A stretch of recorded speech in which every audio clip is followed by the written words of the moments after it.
I'm sending the tweet now. Okay. There we go.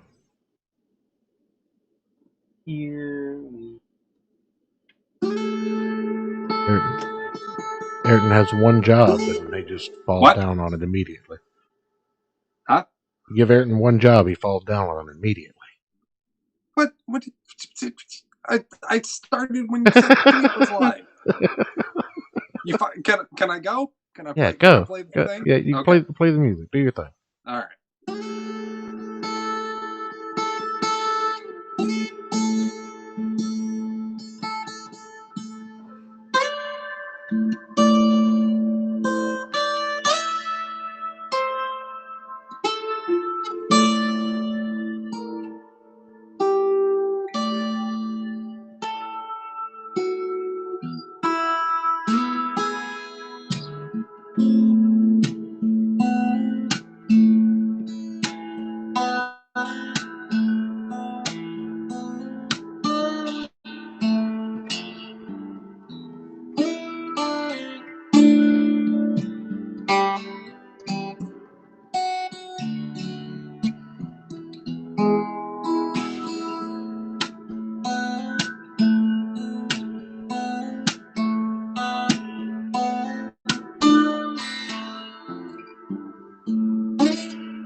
Yay, drunk guitar playing.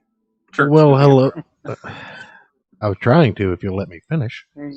Well, hello, everyone, and welcome to the show formerly known as the Gospel of Comics, the Church of Failure,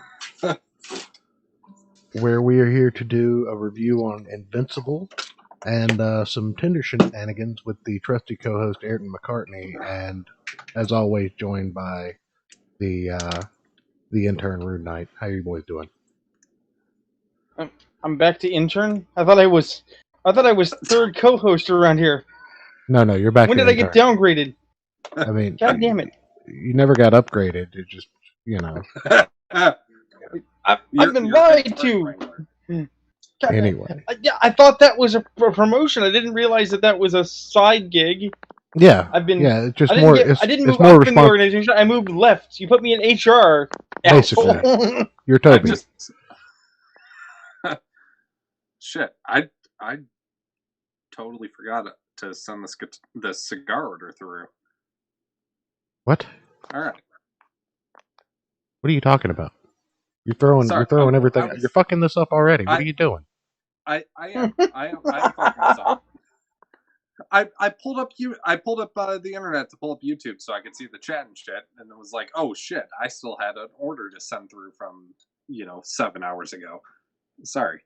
Good job. Falling down in real life and on the internet. Excellent. So we are here today to discuss one, if not two things. Marriage. Which is what brings us here today. No. So No. much. No. God, I hate you all so much. Why do I do this every Yeah, week? but Oh, I hate that guy. Anyway, all right, go ahead. I'm gonna shut up. you sure? You're done? I'm good. I'm good. Okay. All right. So, we're here first off to discuss Invincible Volume 1. And I guess I'll do a better job of getting this in the frame here. But Robert Kirkman, The Invincible Volume 1. Apparently there is an Amazon animated series based on Invincible. Is that correct? Is that what I'm being led to believe? Yeah. Allegedly. Okay. I mean, it exists. All right. It am's a thing. So, what we've got here, Volume 1, Family Matters. And Rune, you've read it previously. Ayrton, you just read it yesterday. I've read it previously. So, with the least amount of finished experience, it yesterday. Thank you very much. with the least amount of experience with the book, why don't you give everybody a rundown of what Invincible is? Okay. So Invincible is basically Superman if he didn't just get thrown away as a baby and then had a family and his kid got half superpowers. Is essentially Invincible. Yeah? Is that a good rundown? Well, as far as you know, for Volume 1, Well, he decided to become Earth's protector, and all around good guy, supposedly. yeah. And he has a kid with a human, and he explains that this kid's probably going to have powers, but their powers probably will never be as great as their dad's. And even though they're supposedly not as good as their dad's yet, they're still pretty good. I mean, you got the standard superhero array: flight, super speed, super strength.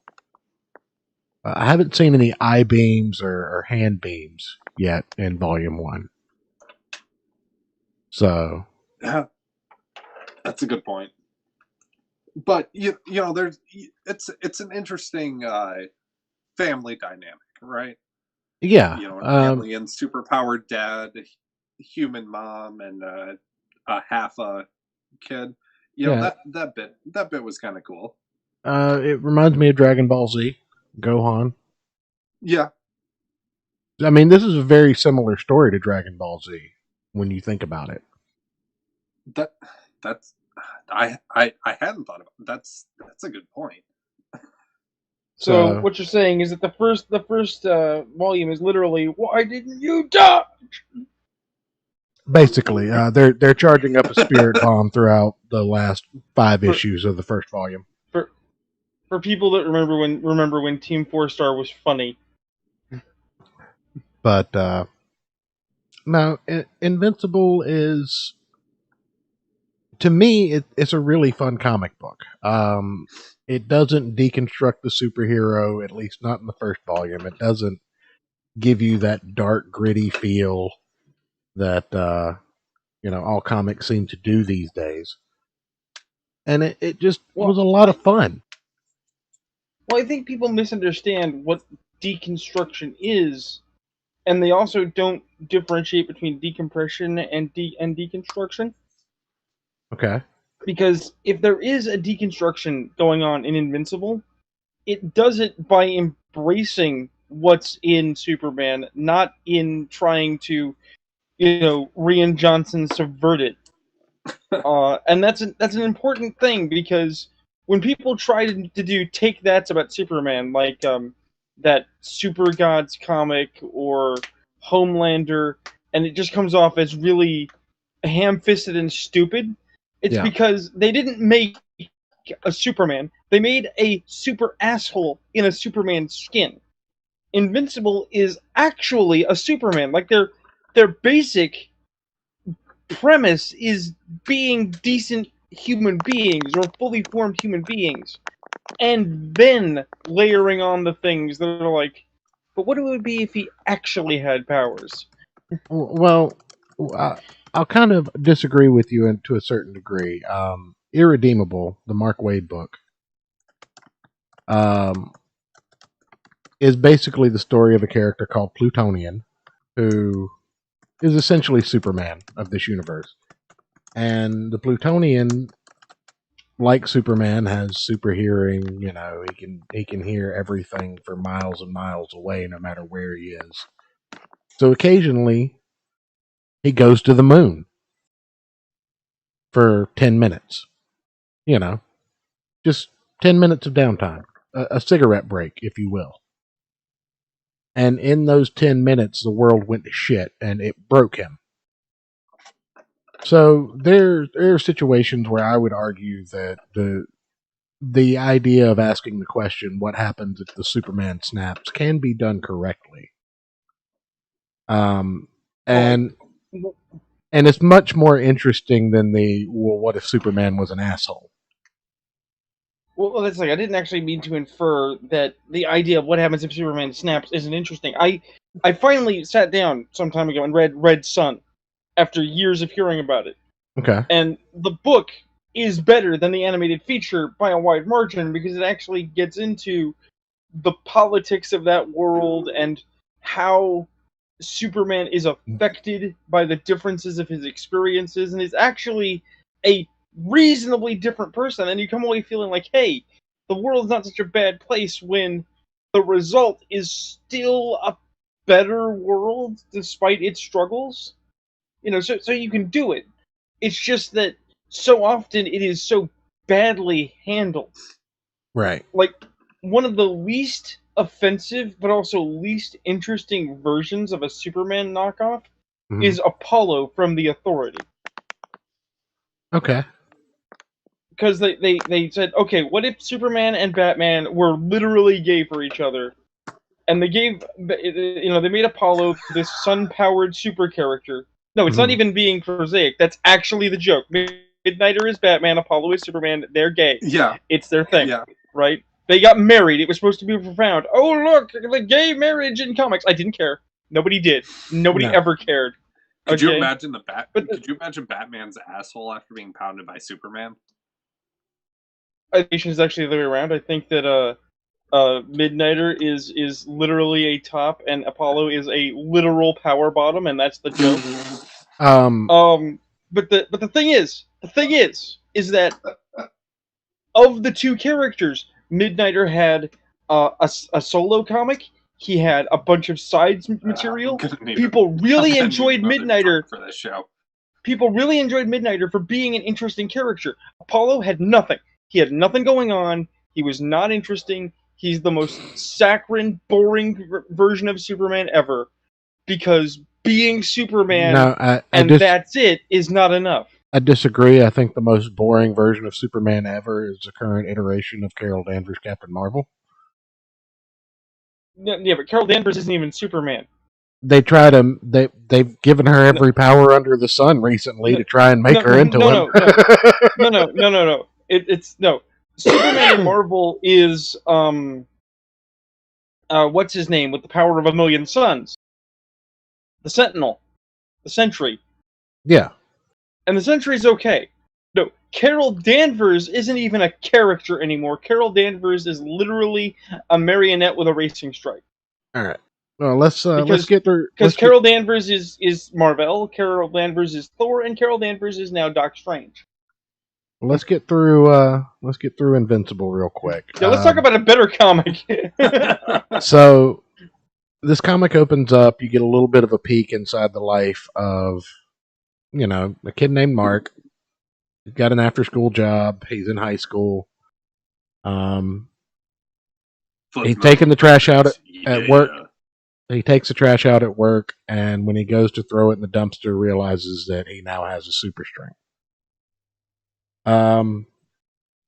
Pretty clear, great storytelling here. No word bubbles needed. Just,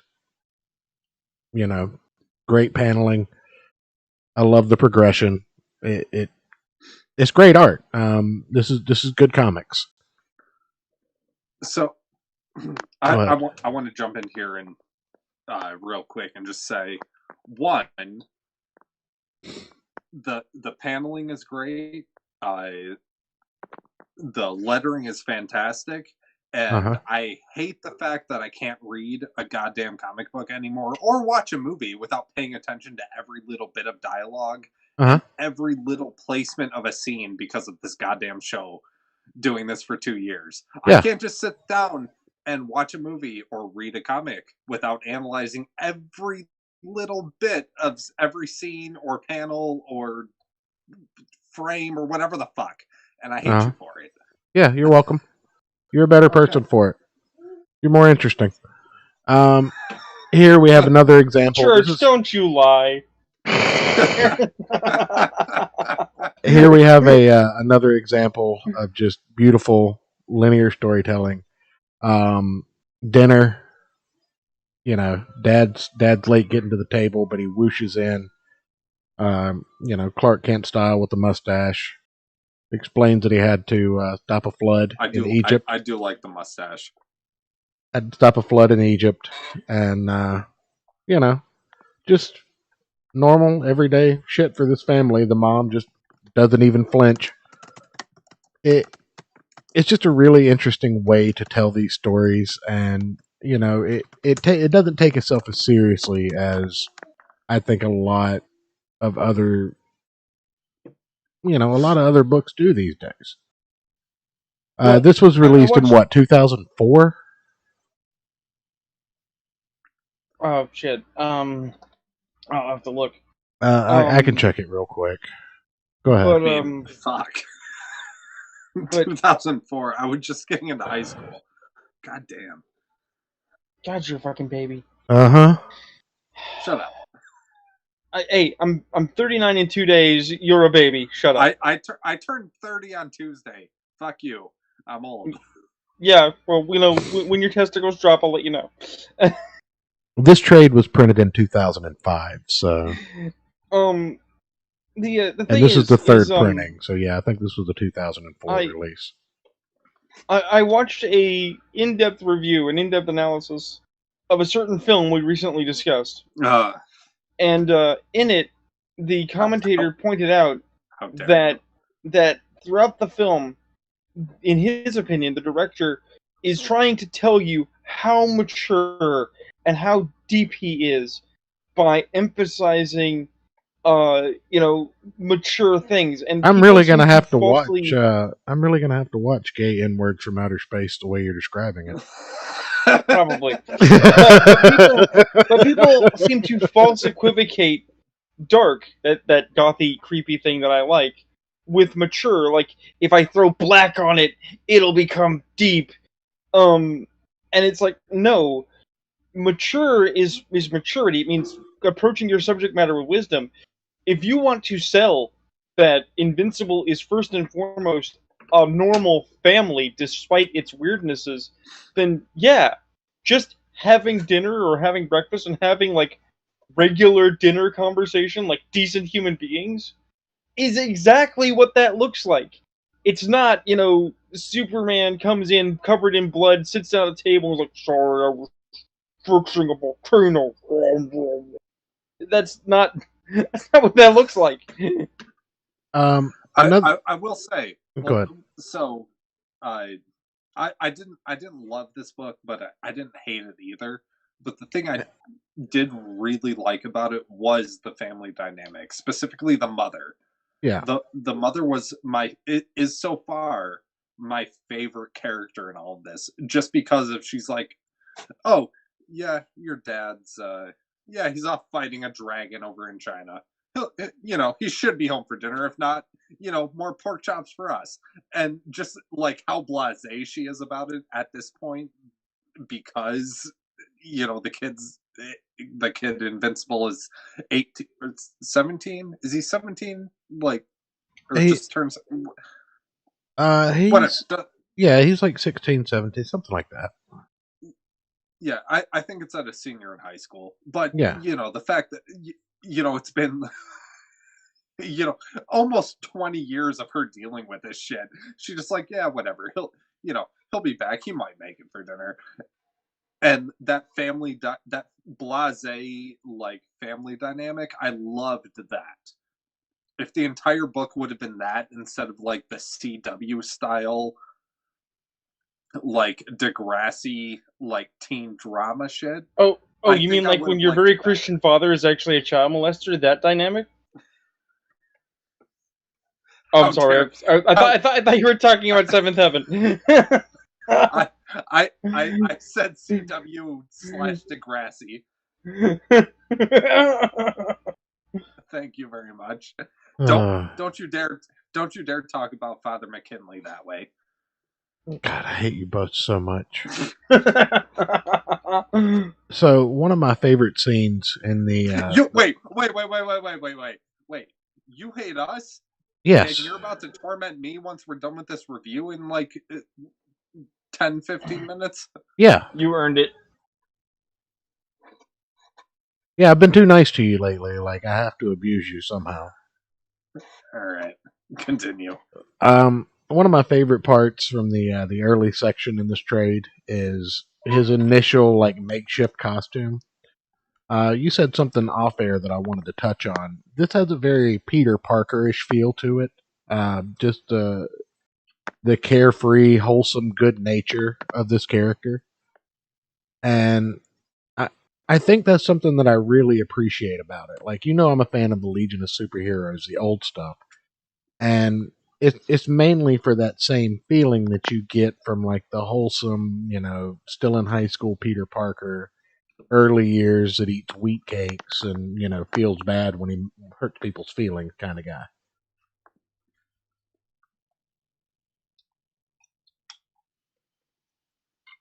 That was Well, okay, nothing.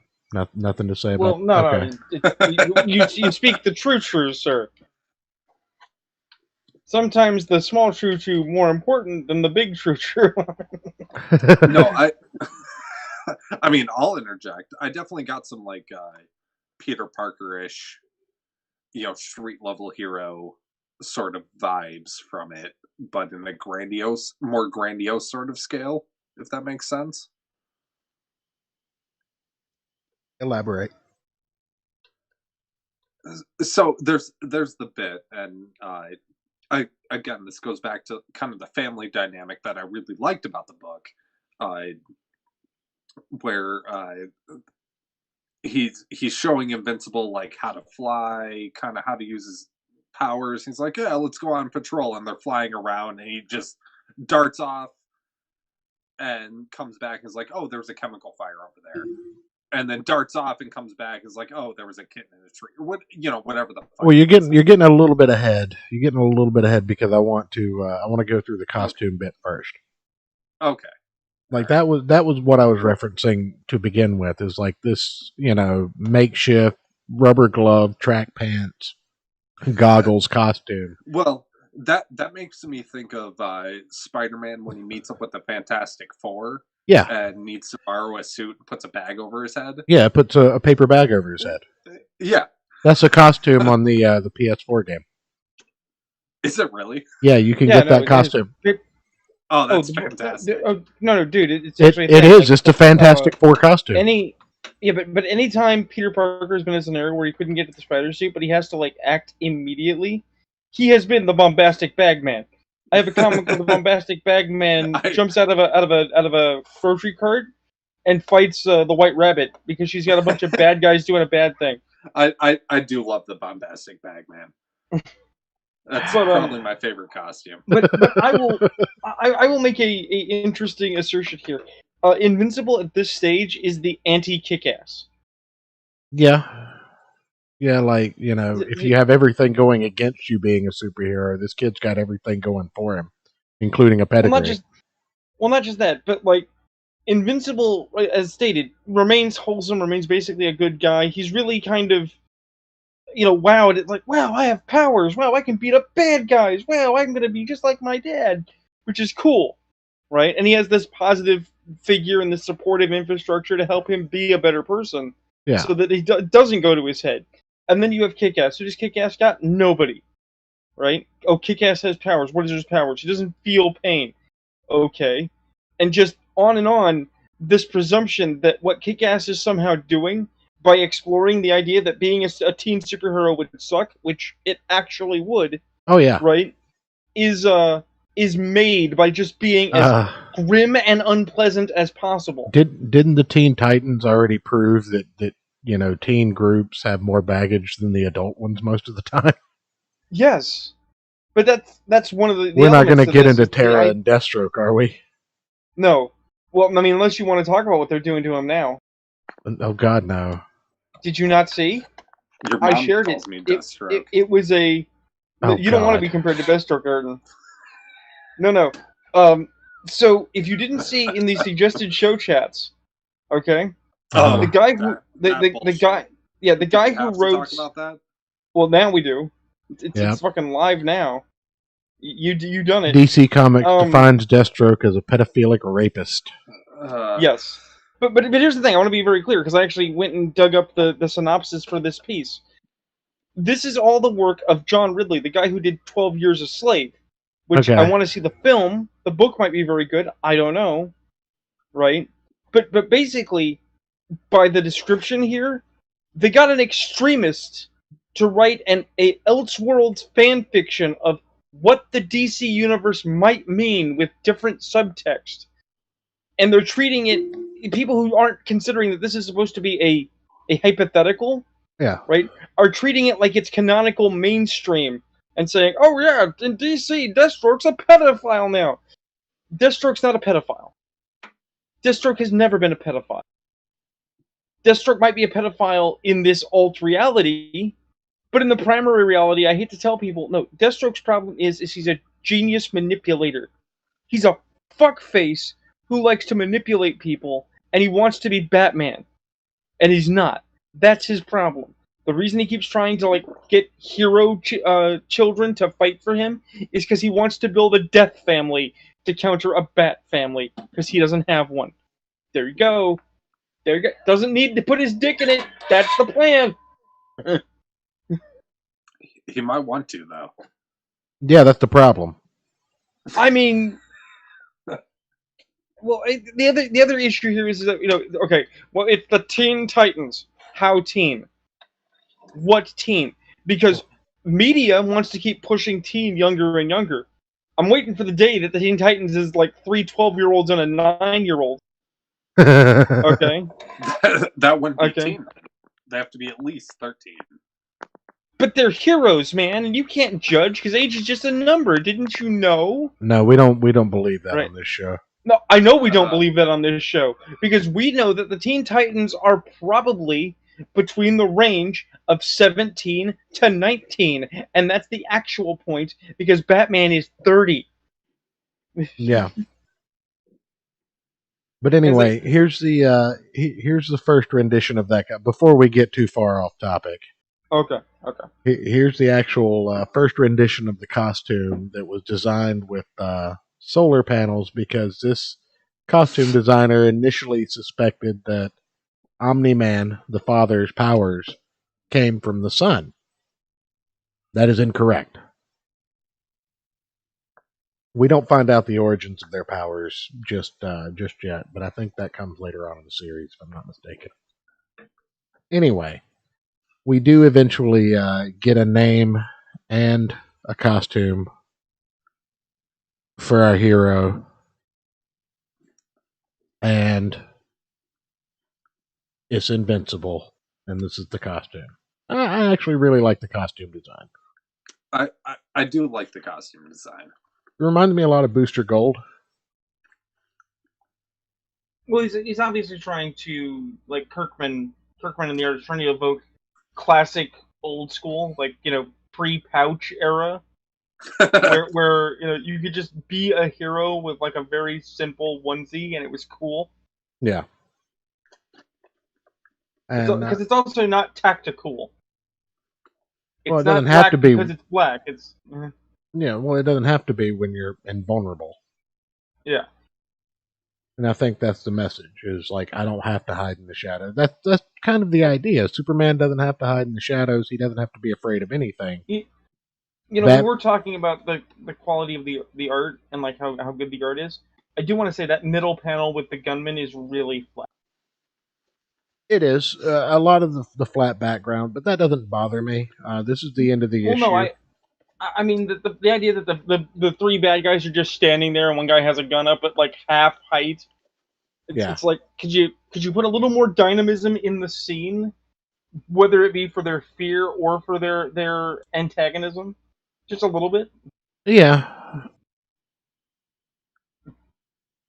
But I mean, I don't know that look wouldn't be too uncommon in a world with superheroes. So, like, you just look up and you realize, oh, well, I'm fucked. Oh. Like, there's no point in even trying to resist here. Like, this is it. I should just accept it at this point. It's over. I'm dead. Well, I mean, now we have the range because you've got the Invincible angle where you show up and it's like, oh, shit. And then you have Shazam, the recent Shazam movie, where it's like, wow, I'm bulletproof. You're fucked. And then we have Barry. We have actual Flash, where it's like, did you take your medicine? No, you're supposed to take the medicine every day. You know that. Now let's go call the hospital. Because Barry Allen's a freaking treasure and a good person.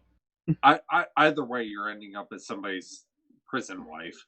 So Now, I will at this point. I'll say that kind of wraps up the first issue. I don't know that we should do like a spoiler review for the whole volume. I think people should read it, but I do want to hit on a couple of beats and discuss the volume as a whole. Actually, that brings me to just because I feel like I'm the wet blanket on this review. Yeah, I definitely think if you're a fan of superheroes and you're kind of getting sick of the same old, you should definitely read it. Like it's totally it's an interesting twist on superheroes. It wasn't my thing. I didn't love the art style. It's not that it's bad art. The art is really good, but I just didn't like the style of it. It's like some of the comics we've read here, where it's like it's not your thing, but there's nothing wrong with it. But that's cool. If you like superheroes and you don't want to read Secret Wars 1984 or 2015, the quick way to do that. That's right, fucker.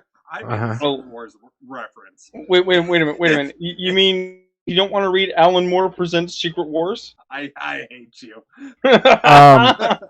Well, I think the quick way to definitely check the series out. Read the first issue, see how you feel. Read the first volume. Read the first 6. Considering that Alan Moore has come out and said that he kind of regrets deconstructioning and feels he might have taken it too far with how stupid everyone's gotten, I kind of want to see Alan Moore's Secret Wars. No, I kind of do. No, like a train wreck. I want to see it. Bad.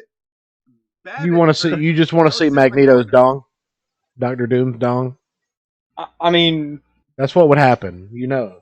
Well, Galactus's dong. Well, I mean, Doctor Doom's steely Latverian prod is mighty and powerful, and certainly stronger than Reed Richards. Can this tree? Can the tree I've been growing with a rope attached to it? Can it grow any faster? Probably not. So, one thing that I do take issue with, and this is with all of Kirkman's work across the board, Kirkman's one of those modern writers that within these 6 issues, there are threads woven together for storylines that will continue throughout the entire series. And it doesn't offer that classic, pick an issue up and be done with the comic book type experience. It's the kind of story where you have to read it all. I definitely saw kind of like where those threads were being woven, but that might also be just because I've had to read a lot of shit like that over the past couple of years. Well, like I said, my criticism of Invincible is not really Invincible so much as it's a Kirkman problem, which is that he is very repetitive. In those 6 issues that you have to read all of, he probably has a core idea that is solid, complete. But as you move from arc to arc, story to story, piece to piece, I think it becomes more and more frayed because he doesn't know what to do, so he starts repeating beats that have already happened. He approaches them in different ways, he approaches them with different pieces, he tries to say different things with them, but ultimately says the same thing. He actually falls into the trap I would accuse, like, shonen manga of making, where it's like, anytime there's an increased antagonist, because there has to be an increased antagonist, we just get stronger, we just have more violence, or we just have more of whatever made it work the first time. We call that the creep. Yeah, and it's like that can't work. You gotta pull it close, or you have to change it up somehow. But all in all, I've read all of Invincible. I think it's worth the read. All in all, I'd give Volume 1 probably I don't know, I'd give it a solid 3.5 out of 5. If I had to put it up on a pedestal somewhere, it's above average. I'd give it a 3 out of 5. I'd say it's above average. I'd say that it's something that it's an acquired taste. Critically, it's fine. Personally, Ayrton didn't like it, and I love shit like this. So I did not like it. I didn't hate it either. I'm kind of just like, okay. What, this is a thing that's out there. But we're gonna do Volume 2, and we're gonna see where everybody stands on Volume 2. And we might even look at the animated series, but my grade would be give it a B grade, like a B plus. Okay. Because it's a 1. It's a read, but it's a 1 and done. You're not going to read it again. Well, unless you're us and you read it again for the show. But but we don't have lives. That's true. It's definitely not like a 52. It's something you can revisit and pick stuff out of and see threads in. It's not Secret Wars. It's not Secret Wars.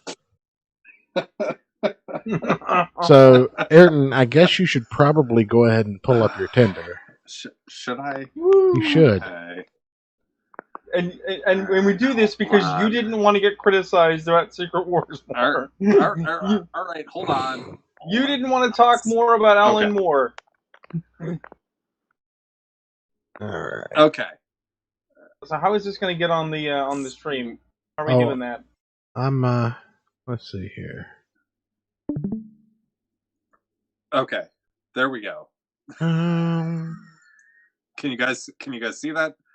Yeah, let me. We have Brittany, who's 27. Hold on. Let me. Who enjoys? Hold on. Okay. Jackass, I gotta get it on the screen for the people. For somebody that doesn't want to do this, you seem really excited. Can you only get solo? No, I want to get it done and over with. I'm trying to do this. Is that what you call it? All right. Well, that was easier than I thought it would be. There we go. Okay. All right. Here we go. I think everybody can see that. All right. Are we good? I think we're good. Let's have anybody in chat. Anybody in chat who's going to participate? Should we give a rundown off. of what's actually happening? Yeah, we should. We do in fact. We do actually need to explain the rules. Yeah. Okay. So basically, I'll explain this. Mm-hmm. Essentially, you guys get to vote on whether I swipe right or left on several Tinder profiles, and that's it. And I hate everybody. And if he matches with any of them, we're going to make him message weird stuff to them. Not inappropriate stuff, but like just weird. How do you feel about comic books? Yeah. How do you feel about Doug Tenable? Oh yeah, that'd be a good one. Have you ever wanted to stream coffee through Alan Moore's beard? God, no. No Alan Moore references in any messages for any matches. So for those of you, for those of us that aren't degenerates, what does how does Tinder work again? What do the swipes mean? So Tinder sucks. Swiping right means you like the person. Swiping left means you don't want to match with the person. Okay. And then, as you can see on this one, there's like some shit in there that it's like, what are you into? And the ones that are filled in pink are ones that me and said person are both into, and the gray ones mean either I don't care because they're retarded, or I would never get involved with somebody who is into those things. Okay. So, yeah, go ahead, Brittany, 27. So we'll do road trips, outdoors, cooking. We'll do one for right, museums, and mental health awareness. We'll do one for right and two for left. Okay. On the voting process, so 1 vote per person. No matter how many times you put it in, I'm only counting it once, folks. Am I clicking through like the pictures? Am I going to click on the profile? Wait, is there a possibility that there could be something that gets us banned? No. Okay. No, I mean, there's that. Okay. I personally, outside of this torture game, I would possibly swipe right on this person. All right, so 1 or 2, chat. 1 or 2. We got to give him a second to catch up. Left or right, 1 or 2. Well, actually, 1 for right, 2 for left. All right, let's see here. Click on the profile. Oh, empty profile. So this is probably a bullshit account. We're gonna go left. We're gonna go left too. All right. So no on this person. All right, Kathleen. She likes road trips and the outdoors. Yeah, dog and cat mom. Hold on, I'm gonna click through the pictures, then I'll click the profile. That's a 1 for me off the top. Cat and dog mom. All right, so there's her pictures. Let's see, dog and cat mom, homeowner, work full-time, coaching boot camp, and kids gymnastics. Okay. This is hard to read sideways. Small. Is it sideways? Is it sideways because you're trying to look into her eyes, or is it sideways because you can't read? No, it's sideways because I'm on an iPad, and the iPad doesn't correct Tinder to go like vertical. All right, the vote's on you, Joe. I work a lot and am newer to the area, so I'm here. Gym, food, wine, outdoors. Palm tree, Nintendo. Joe saved you. Joe saved you. That's a left. That's a left? That's a left. All right. Okay. I'm saving my malevolence for something way better. All right. Carrie 25. Oh yeah. I think that's a 1, buddy.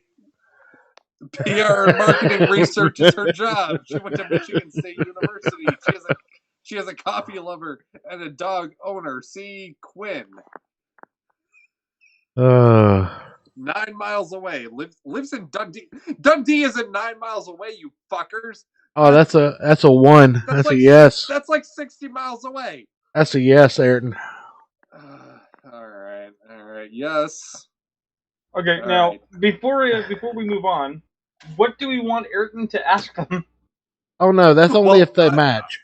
Yeah, we haven't matched anybody yet. Okay. All right, Ebony. So we have Ebony, who's 27, who is into grabbing a drink, Netflix, mental health awareness, the military, and Black Lives Matter. Oh, sweet. She is a social worker. God damn it. She went to the University of Southern California and also lives in Dundee. Oh, yeah. Yeah, that's a 1 for me, dog. So there's the pictures. That's a definite right. Actually, Let's see. she's actually Looking to get to know someone and find something real. You gotta tell her about the Soulmate by Lizzo. okay. Oh yeah. She's actually quite pretty, but that's not even right there. That's not my decision making. Look, she'll see you on the naughty list, Ayrton. What am I doing on this one? I think you're going right on this one. Oh, God damn it. All right, there we go. I mean, right, you are Brittany, 28. Remember, folks, I am 30 as of Tuesday. So let's see. She's a writer from the University of Tampa. So there's her pictures. Let's see. Probably not what you want. The fuck? How? All right. In the wise words of ABBA, take a chance on me. Definitely not what you need. In the wise words of ABBA, take a chance on me. I want to quote exactly. BLM. I want to quote exactly. Kimberly says one and big milkers. God damn it, Kimmy. I am gonna cut you. What's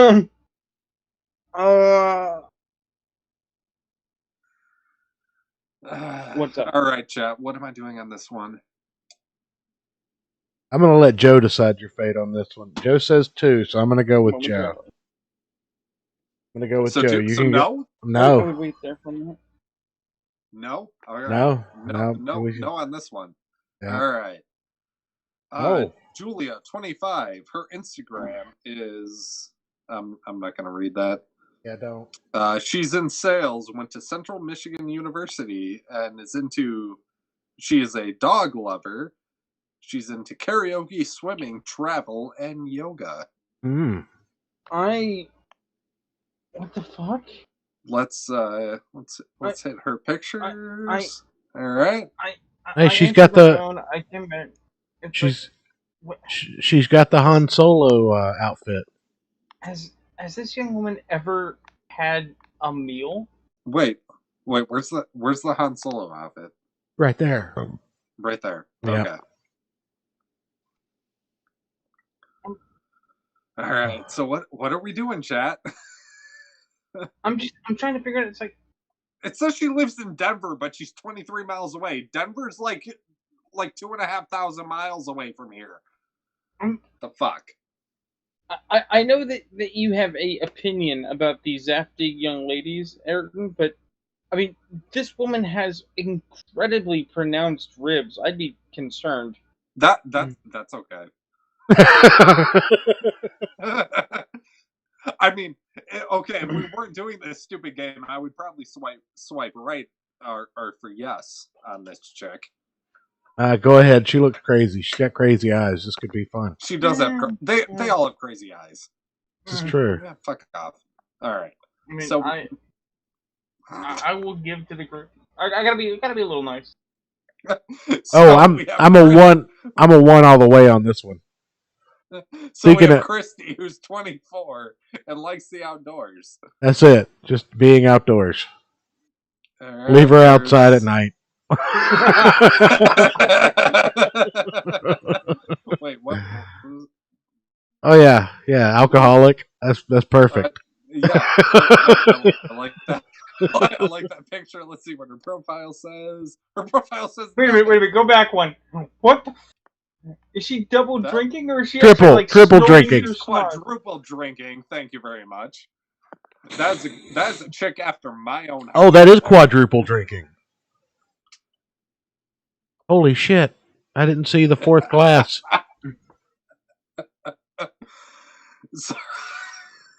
So she's into the outdoors, tattoos, and country music. So when Ayrton is found dead go with it. 7 days later, it's because he and his potential date, both went drinking and just died of exposure in the national park. Yeah. That's right, because they love the outdoors.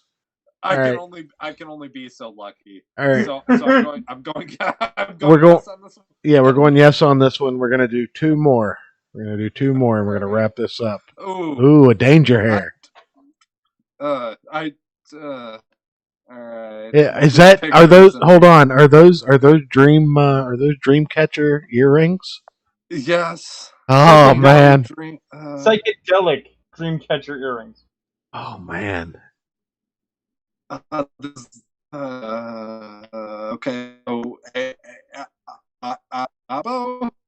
I don't know how to fucking name. She's 29. Yeah, but she's into the Spider-Verse. Yeah. Pat Yeah, at top- college. Oh, we went to the same college. Oh, okay. Oh, yeah. Imagine, shitty song. International student moved to Michigan, just looking for friends. Her anthem is a song from Post Malone. Oh, Sunflower. My son loves that song because it's from Into the Spider-Verse. Okay.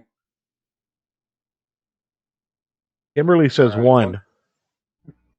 Wait, who says one? Kimberly says one. God damn you, Kimmy. Yeah, but so do I. 2 out of 3 takes it. Not 2 out of 3 takes it. It's like I just want to be friends. It's like I traveled all this way to just be friends. We have I can't text you all day, every day. I'm trying to have fun. Trying to. That's not Oh. that's not a big booty. All right, hold on. So we have Ashley. Wow, Ayrton's been replaced by a robot. Ayrton has been replaced by a robot.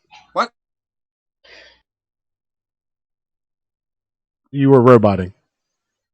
All right, so there's the pictures. All right. I can't text you all day, every day. I'm trying to. It's still. I'm from again. Show me around. No, it's still. You're still a roboting, Ayrton. Ayrton's having his stroke. Yeah. All right, you read it. I can't text you all day, every day. I'm trying to have fun. I'm not from Michigan, so show me around. I don't have Insta or Snap. That's a lie. So no, I won't add you.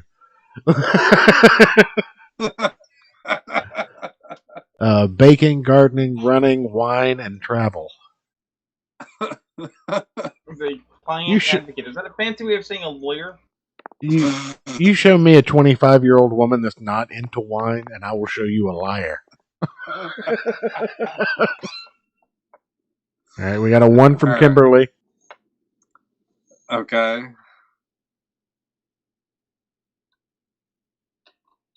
Church Joe. Let's see how Joe votes. Just waiting to have to be a tiebreaker. That's the thing, is that I trend to agree with Kimberly, it seems like. God damn. Yep. That's a right, buddy. All right. So I guess next week we'll follow up and see if you have met with any of these fine young ladies. All right. Do we have to? Yes. God damn it. If we haven't, we will continue until we do. I mean, if we hadn't just ended it, I would have said we should write on that last one there that the only phrase was "let's give them something to talk about." Like, yes, let's give the Church of Failures something to talk about. That's correct. How do you feel about Secret Wars 2015? Excuse me. Do you know about Comicsgate? Would you like to see my action figure collection? How do you feel about the alt-right in comics? You know, we could just start sending them quotes from Box Day books. Would you like to read my Libertarian Manifesto? or you know, we could not. No, I think, you know, SJWs always lie and SJWs always double down. Those are fantastic books to quote.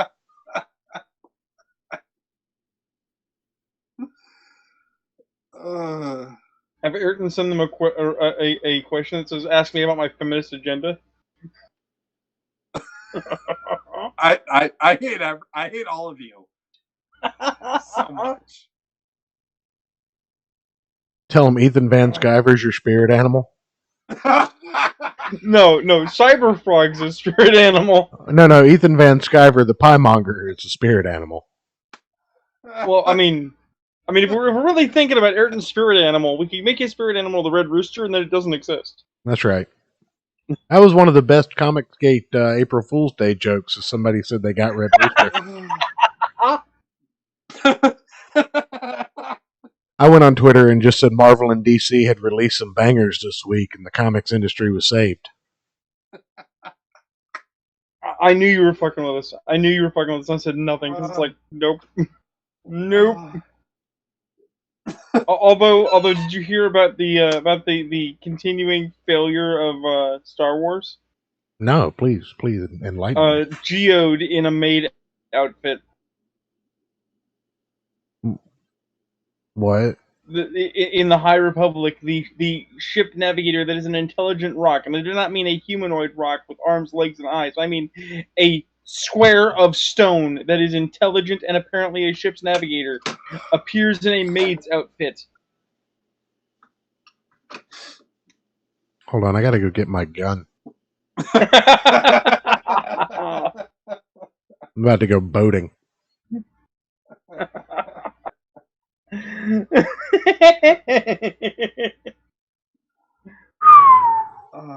Throw some fertilizer on the tree, Ayrton. I'll throw some extra fertilizer on it just so I can jump in there too. Yeah. No, what you need is a baseball bat called the lobotomizer.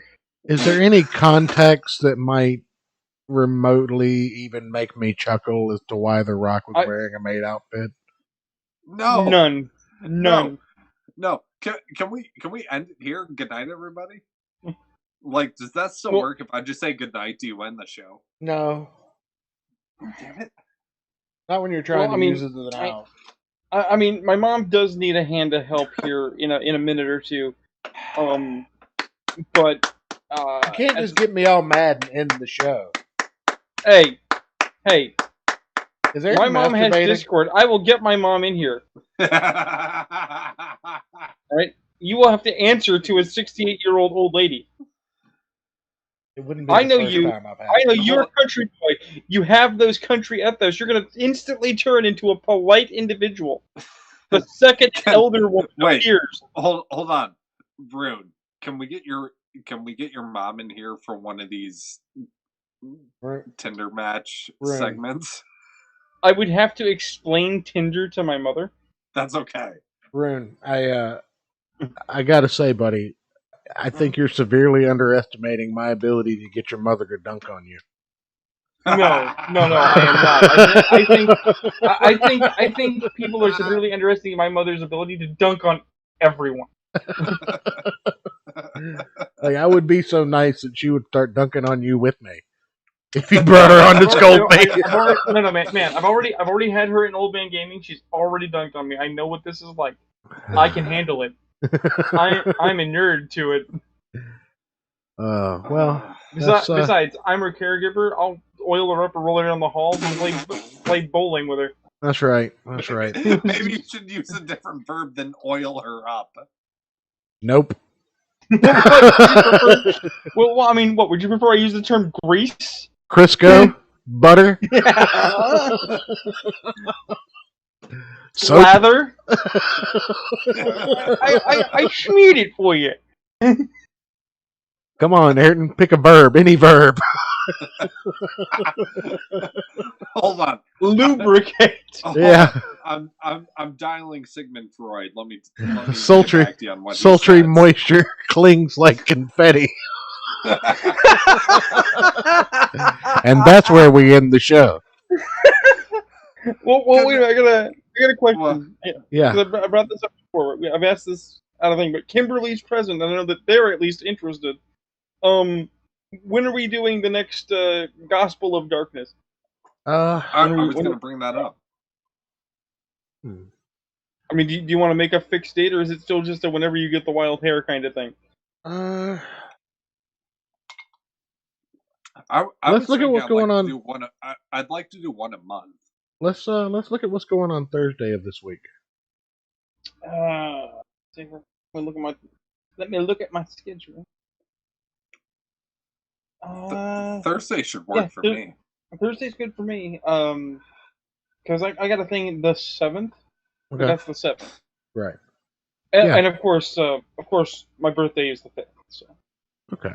Yeah. Let's look at the 7th, or let's look at Thursday and see where we're at.